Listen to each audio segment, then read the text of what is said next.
3 years ago, I accepted an internship with Truth Initiative. At the time, I thought I knew everything I needed to know about tobacco.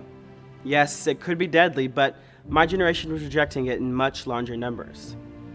But what I knew was just the beginning. Today, tobacco-related diseases are still the #1 cause of death in the African American community, and that's not a coincidence. During my time with Truth Initiative, I read dozens of research articles and stacks of internal documents directly from tobacco industry files.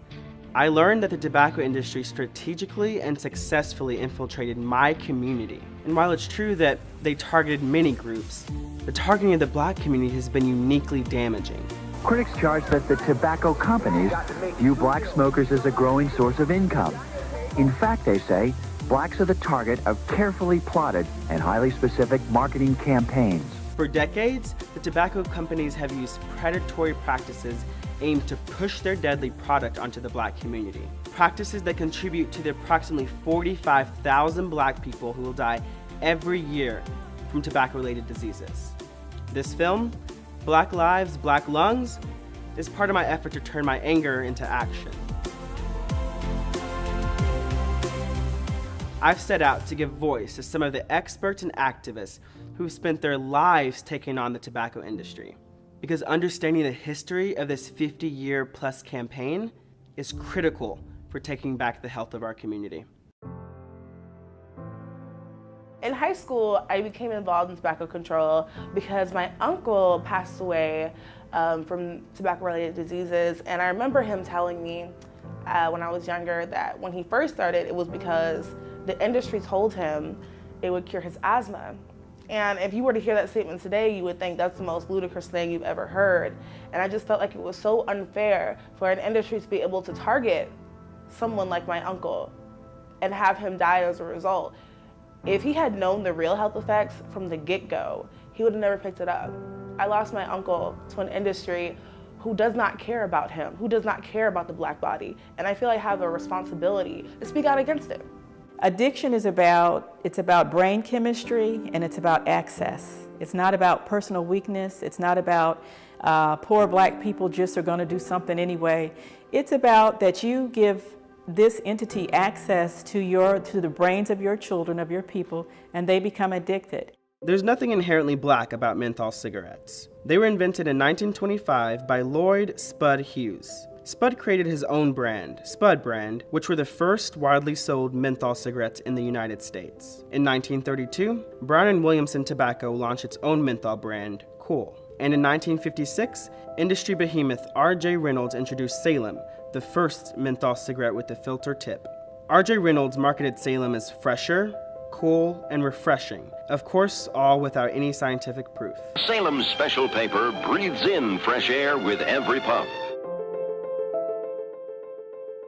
The death rates for African Americans who smoke hover around 49,000 per year. It's no accident that African Americans smoke more menthol cigarettes. One of the greatest marketing coups that took place in the 20th century is transforming menthol cigarette to the Black cigarette. The African Americanization of menthol cigarettes in the United States starts with finding a specialty product for African Americans following World War II. Many African Americans had moved to the North. There were specialty products being developed for them, certain hair creams, certain foodstuffs, and the tobacco industry, particularly some of them, began to realize we could market a particular brand to this group of people. Brown & Williamson conducted a number of focus groups in the late 50s and early 60s that identified that African Americans were more receptive to TV commercials, more receptive to the messages that are provided there. Brown & Williamson then took 90% of their budget and put it into television advertising because they knew African Americans would disproportionately look at that. They began to use Black images on television and in their ads. In 1953, 5% of African Americans used menthol products compared to 3% for whites. By 1968, that had tripled to 14%. By 1976, it had tripled again to over 42%. Into the 2000s, we're above 80%. That's the African Americanization of menthol cigarettes in the United States. It's the targeted marketing over a half a century toward Black folks. Let's dig in a little bit deeper and talk about how African Americans are disproportionately burdened by death and disease from tobacco, cigars, and cigarillos. When it comes to understanding it as a public health issue, I didn't know about that, or a social justice issue in particular, until I started working with TRDRP and Truth Initiative. I didn't understand that the industry had been targeting my community.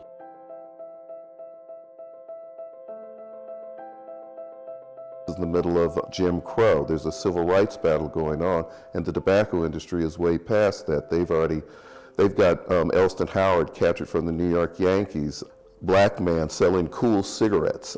They have executives in their offices in North Carolina that they're, promoting while black folks can't even get a job or sit at a lunch counter. So they're way ahead of the curve. In 1971, the Public Health Cigarette Smoking Act banned the advertising of cigarettes on TV and radio. The tobacco industry was one of the first industries to recognize not all marketing needs to go toward white males. So it was good to see black people in the ads and to see that there were black models and that it wasn't all drugs and gangs. And so it was hard. People saw that and they were very much attracted to that. For decades, the tobacco industry has infiltrated the black community, infiltrated black institutions. In return, what the black community got was death and disease. We know the facts. We have the scientific knowledge that tells us that we die in larger numbers. If people stopped smoking, if people resisted using these products, it's a preventable disease. We wouldn't have to die in such large numbers. Why do some things still happen in society that we know are wrong? It's all tied to money. Why is the tobacco industry able to sell a product that will definitely, undoubtedly kill you? Because there's money tied to it. And money makes things happen. I found myself very touched and even upset over what I was seeing, because I saw lists of organizations that included organizations that I grew up in, organizations that I was currently a member of, and I had no idea that behind the scenes there were negotiations between the leaders of these organizations and tobacco companies where they were accepting money and sponsorships. So in the summer of 1984, I was in my preventive medicine residency at Johns Hopkins. I was doing internships around the country. And so one of the organizations I did an internship was with the Congressional Black Caucus Foundation. While I was there, I was very concerned about the relationship between the CBCF and the tobacco industry. So I started talking to other interns who were there, and then also my supervisors, to sort of see, what can be done. Is it possible to do something from the inside? Because I knew that the effect that it was having on African Americans in general.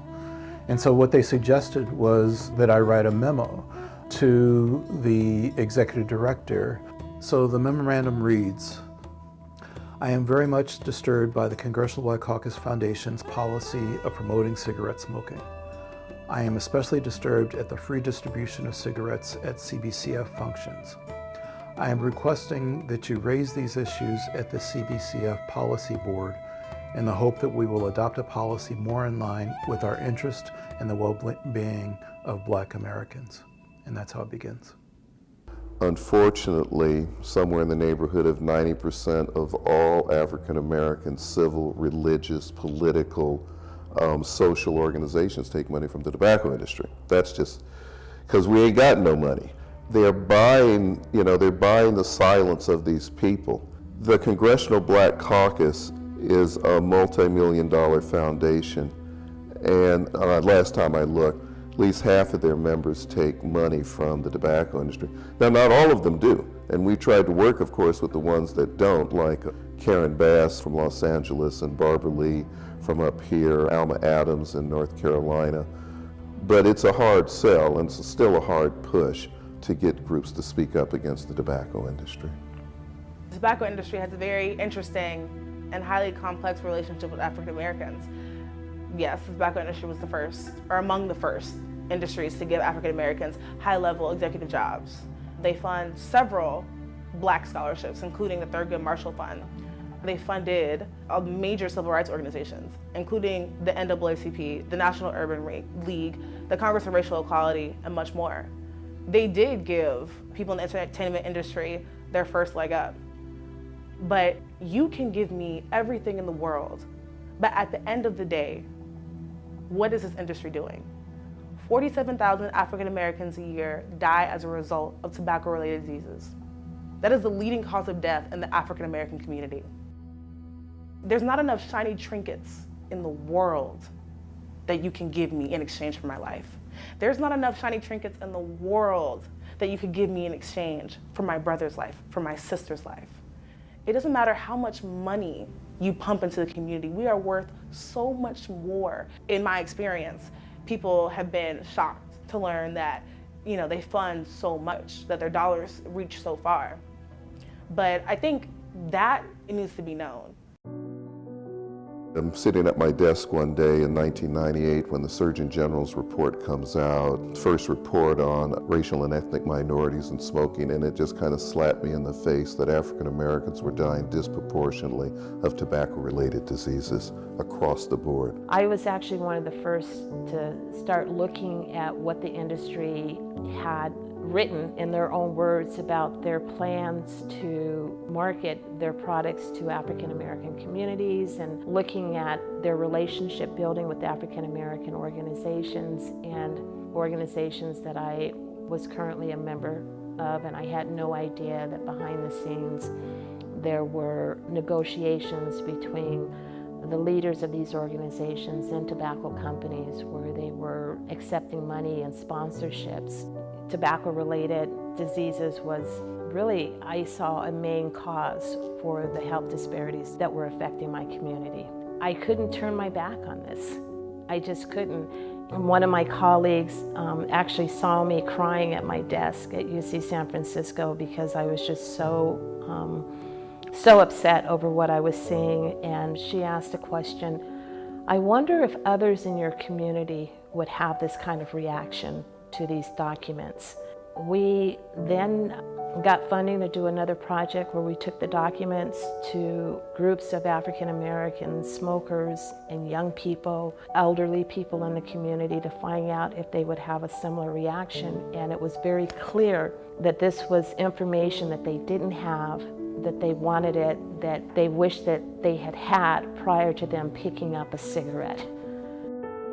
I work with the group, the African American Tobacco Control Leadership Council. Our tagline is Saving Black Lives, and that at bottom it is a social justice question. You might look at it this way: when you have the tobacco industry targeting of African Americans, disproportionately advertising in our communities, giving away free samples, menthol products are less expensive in the African American community. It's a classic definition of a social justice issue where there is a major player taking advantage of a lesser person. Now, there has been some changes. The National NAACP passed a resolution at their July convention saying that chapters could support local and state resolutions to curb or regulate menthol. This is a major breakthrough.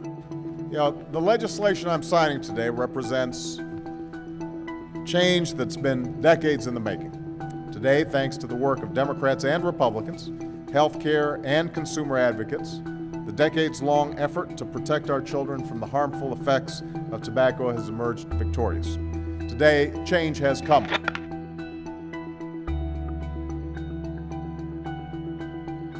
It's always been an uphill battle. Look at the black folks who fought to set up the Underground Railroad. Look at the black folks who fought Jim Crow. If we're going to fight this, then you're in it for the long haul. Our communities are under great stress, so we need healthier lifestyles, but we don't need people dumping this poison in our neighborhoods. If you know someone who smokes, who's black, they probably smoke menthol cigarettes. Tell their story. I think when it comes to just living as an African American, understanding that just because of who we are, our lives are constantly at threat, whether it is racial injustice, police brutality, being denied access to things. All of these issues are layered and connected. I made a decision at 18 that I was going to fight back, and I am 67. I continue that fight. Black Lives Matter, hands up, don't shoot. I can't breathe. I think we're all answering the same question. What is the worth of the black body in the United States of America?